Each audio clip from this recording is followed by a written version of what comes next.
We've just returned from 3 nights on the worst rated cruise ship in Australia. The Carnival Adventure, with a 2.4 rating on Cruise Critic. Most of the complaints relate to the state of the ship, which was launched in August of 2000, so she's coming up to her 26-year service. Her career started with Princess Cruise Lines, where she was known as the Golden Princess. In 2021, she was transferred to P&O Australia, becoming the Pacific Adventure. And last year, she was transferred to Carnival Australia, becoming Carnival Adventure.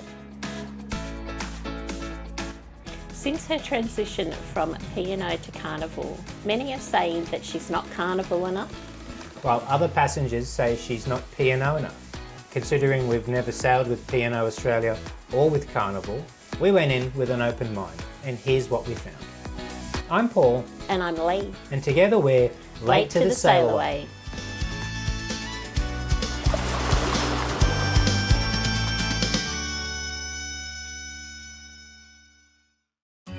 We arrived at Sydney Airport just after 9 AM, collected our luggage and booked a ride share to the White Bay Terminal. We arrived at the White Bay Cruise Terminal shortly before 10, and by 10:45 we were on board. After checking in at the muster station, we headed for the tranquility of the almost empty buffet. Because of this, there were no lines, the food was fresh, and we were pleasantly surprised by the quality. Shortly after lunch, the staterooms were ready. So we made our way to our cabin. We'd originally booked an inside cabin, but received a free upgrade to a balcony on deck 11. That was a nice surprise. However, we did specify a king bed, and when we entered the room there were 2 singles. I spoke to the cabin attendant and we made our way to the Adventure Hotel to grab some light refreshments.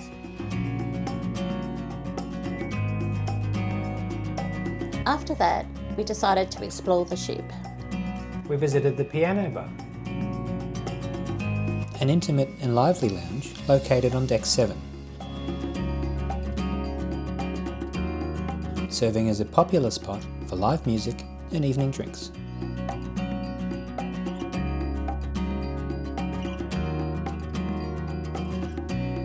And Trattoria, Carnival's extra pay Italian restaurant, where you can also get complimentary pizza between 11 AM and 4 PM. So after that, we went to the sail away party. The sail away was going to be a special one because it would be our first time sailing under the Sydney Harbour Bridge. Let's do the Soldier Boy style. There were huge crowds on the top decks. And a party-like atmosphere. 3, 2, It was very special. make some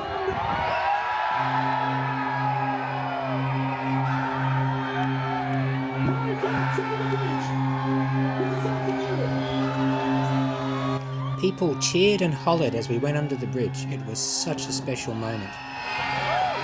beautiful sight. Give me a big Honestly, it was an amazing experience. The only thing missing was fireworks. Now let's make some noise once again. 3, 2, 1, make some noise.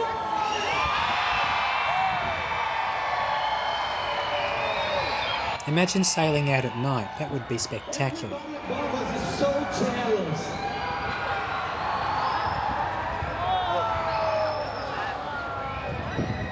Waiting for us on the other side of the bridge was the magnificent Sydney Opera House and Princess Cruise Line's Discovery Princess. If you get the chance to sail from White Bay, you should do it.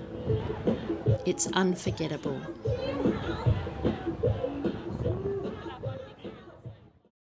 After this, we returned to the cabin, happy to find a king bed in place. We then got ready for dinner and made our way to the Waterfront restaurant. The food in the main restaurants was one of our main concerns.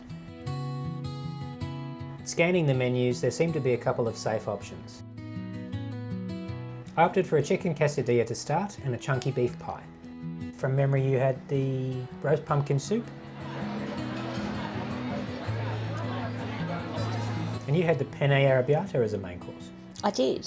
It was nice, but it was a bit on the cold side. Here we go.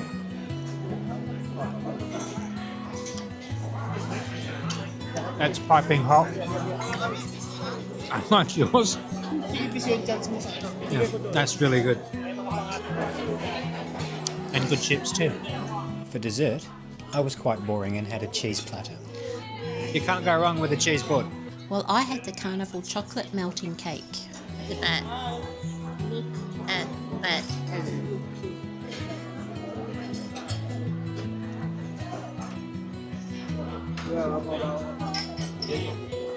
Well, I've died and gone to heaven. So they clearly need to work on their consistency, but overall our first meal on board was a solid 7 out of 10. After dinner we made our way to the Black Circus, a venue at the rear of the ship where we saw a comedy act. It was pretty good. Fair enough. It was. And then went to bed. So I got up at about 7 AM and headed for the buffet to grab a coffee. The buffet was absolutely packed. That would become a recurring theme of this cruise. I then headed to the Marquee Theatre for a round of Carnival trivia. How'd you go? I thought I went quite well. Smart ass. We then went to the Adventure Hotel where you became Sleeping Beauty. There's a bit more to it than that. We were playing Explain a Movie Badly trivia. That's true. A lot of fun. We did quite well, and it ended up as a tiebreaker. Which saw 3 of us compete for the top prize. 3 of us were asked to name our favourite movie character. One by one, we then had to do an impression of said movie character. It was pretty hilarious when you laid down on the ground and said that you were Sleeping Beauty. Got a good audience reaction though. In the end, it was called a tie, and all 3 of us won a medal. So after all that excitement, I decided I needed a nap. While I was given a $25 voucher to play in the casino. How'd you go? Well, very well. I was about to give up when I won a $700 jackpot. I then invested some of the money in a lotto-style game on the Carnival app. How'd you go? I got 3 numbers and won $1,000. Such a tin ass. It was time for lunch, so we headed to Luke's Burger Bar, an extra paid venue on Deck 14.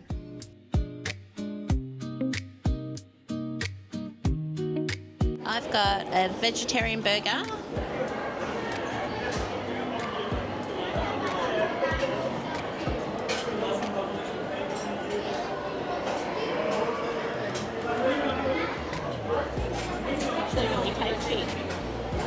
What sort of patty is it?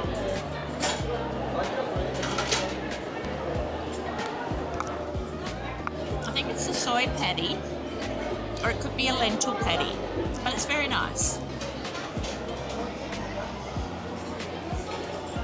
Good chips. I went for the big cheese. Yep, it's just a standard cheeseburger, but double cheese. Let's get stuck in.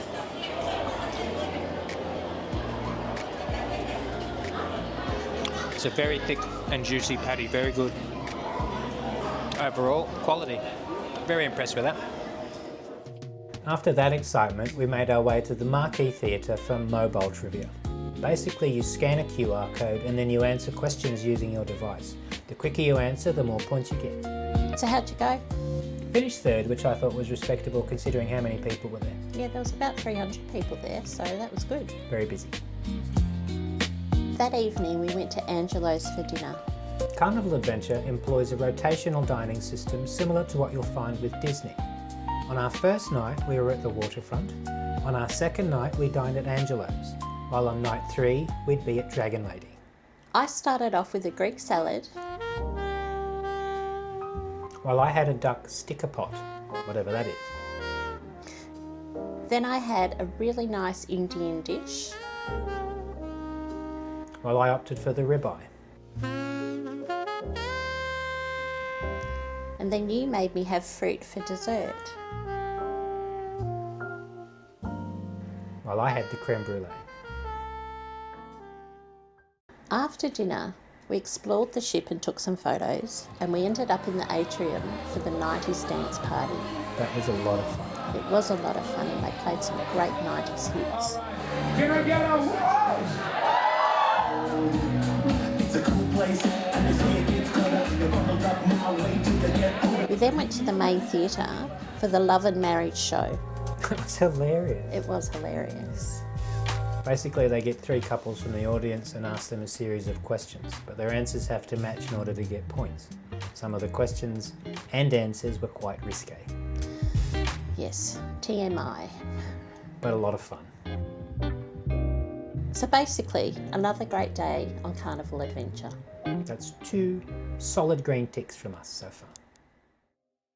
Day 3 started early and we made our way to the Waterfront restaurant to grab breakfast, I had scrambled eggs, beans and hash browns. while I had eggs Benedict and sausages. It was nice, but it was a bit lukewarm. Yeah, and also my sausages never showed up. One egg was perfectly cooked, the other one was a bit overdone. It wasn't bad, but it wasn't spectacular. Overall, 7 out of 10. I'd say 6.5. We then headed to the Adventure Hotel for music trivia. Yeah, that wasn't my favourite, probably because of the subject, Girl bands and boy bands. none of which I was ever into. No, and you abandoned me. I didn't abandon you, I just started taking a few photos. I think I did alright as a solo player. You didn't do too bad, but you were miles off the winners. Music trivia finished just as Trattoria was opening for the free pizza service. Yes, and you grabbed me and dragged me next door so we could jump in line. Every time we'd visited Trattoria before, it was always packed, so getting there early we felt like we had a decent chance. I had a couple of slices of pepperoni, And I had some margarita.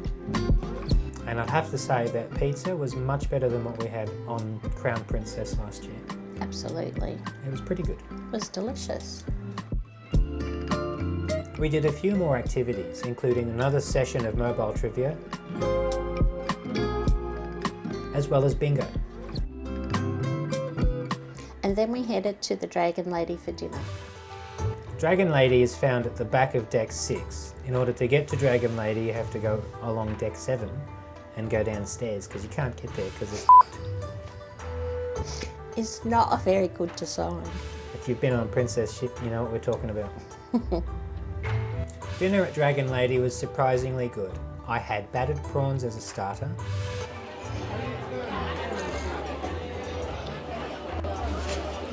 That's spicy. Very spicy. Quite nice. And Kung Pao chicken as a main course.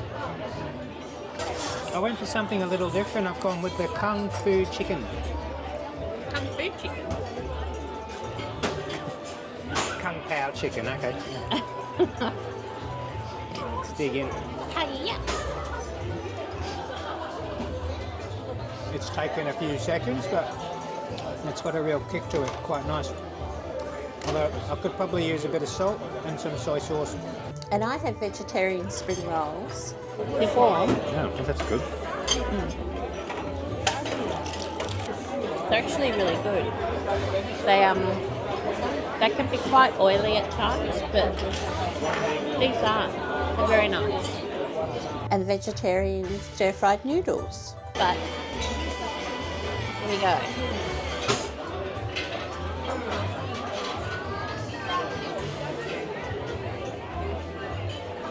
It's really good. This is actually really yummy. I'm really enjoying it. For dessert, I had the matcha cake, which was interesting. Anyway, let's dig in and see what it's like. Well, it's definitely green. How's it taste? Bizarrely, it tastes like a cup of tea in cake form. And I had the chocolate melting cake. Again? This is my happy place. This is heaven. Yum.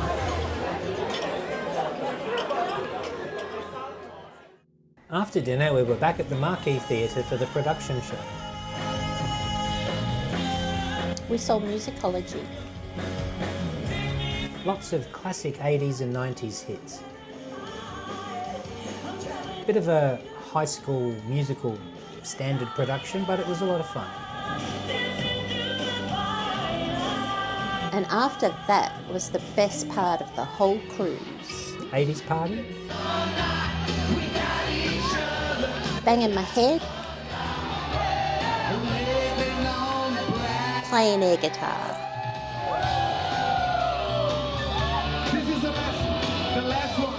It was a lot of fun.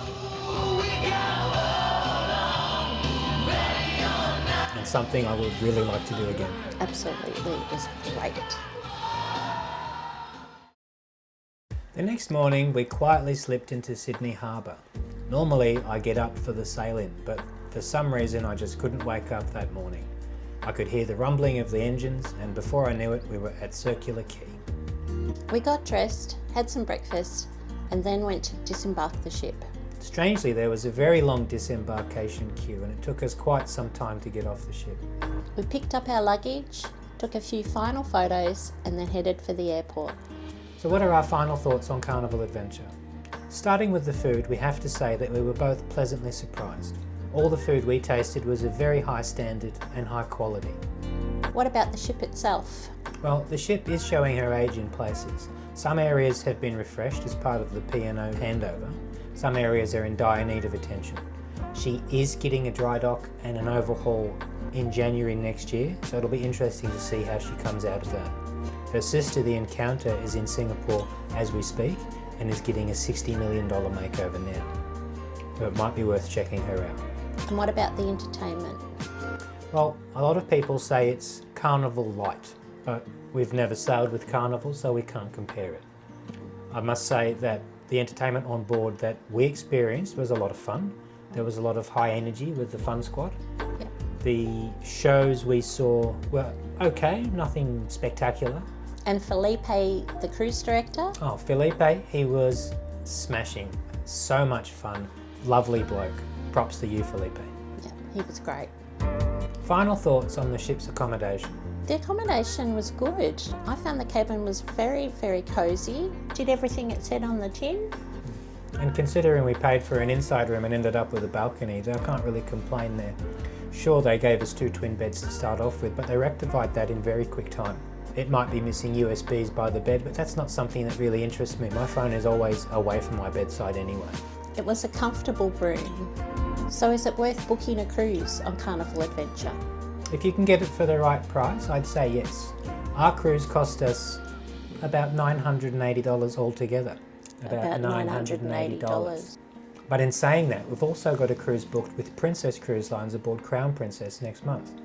And the cost was about $20 more, but for far more inclusions. Bottom line, would we sail with Princess? Yes, we will next week. Bottom line, would we sail with Carnival again? Yes, I would. I had a really good time on board and I'd like to experience that again. I'd also like to see Carnival Adventure next year after her refit to see what improvements and changes have been made. It was recently announced that she will no longer winter in Australia. She'll be moving to the United States before coming back for our summer. So there are a few things that will need to be changed for her to appeal more to an American market. Some of the included food options just aren't there from what we've been told. Luke's Bar and Grill is being removed in favour of Fahrenheit 555, while Luke's Grill by the pool is also being removed for the topside grill. It's unclear at this stage whether that will be an included venue or whether it will be extra paid. We hope you've enjoyed this video. If so, please like and subscribe because it really helps the channel out. Thanks for watching. We'll see you at the next sail away. Carnival Adventure is a boat. A lot of the complaints last year related to the quality of the food on board and stuff. Since her transition from... Sorry. Let's wing it, he said. Yeah. Since her transition from P&O to Carnival, many passengers have complained that it feels as if... Many passengers have bemoaned the fact that she feels a little more... Early last year, she was converted. She's now not Jewish. Collected our luggage from the airport. We collected our luggage, then booked a rideshare with Diddy. P. Diddy. We were a little apprehensive as we were talk. Sorry. She said it before anyway. So. The buffet was our first surprise. Having arrived at the buffet early, we were shortly after lunch. The cabins were ready, so we made our way. Shortly after lunch, the staterooms. The little baby. Trying to get out. Gonna gestate it in a box. Shortly after lunch, the staterooms were ready, so we went there. And then we took off to have a look at the ship and bits on it. After this, we were.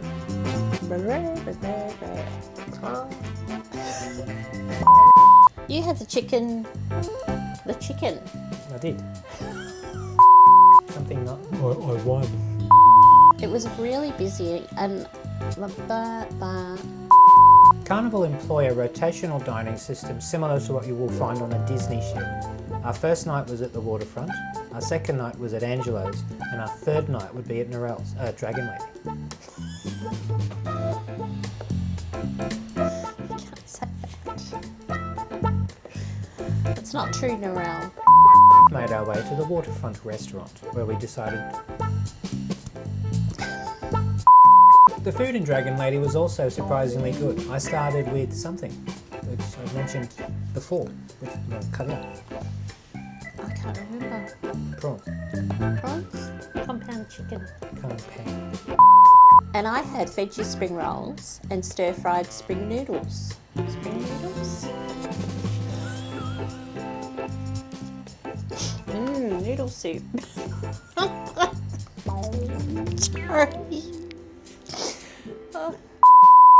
I'm so sorry. We saw musicology. Was that just blah, blah, blah. 80s night was the deck party up on the deck, obviously. Wing it, you said.